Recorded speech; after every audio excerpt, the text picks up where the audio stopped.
ગોંડલમાં 10 દિવસથી આંટાફેરા કરતું દીપડો પાંજરે પુરાયો. વાસાવડ ગામની સીમમાં દીપડાની રંજાડ, ગ્રામજનોએ લીધો રાહતનો શ્વાસ.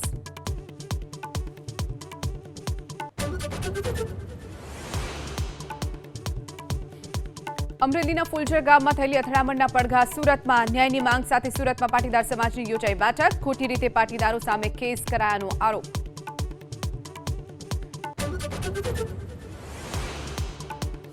રાજકોટમાં વધુ એક ફાયરિંગની ઘટના. પોપટપરા સ્મશાન નજીક ફાયરિંગ. પાર્કિંગ બાબતે થયેલા ઝઘડામાં 6 થી 7 લોકોએ એક વ્યક્તિ ઉપર કર્યું ફાયરિંગ.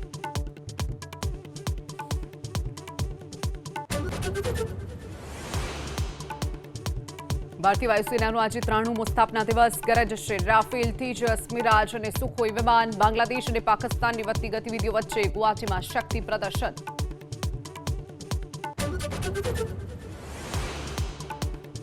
જમ્મુ કાશ્મીરના કુપવાડામાં આતંકીઓ સાથે સુરક્ષા દળોનું ઘર્ષણ. કેરન સેક્ટરમાં પાકિસ્તાની ઘૂસણખોરો સામે સુરક્ષા દળોની કાર્યવાહી. ઘૂસણખોરી નિષ્ફળ.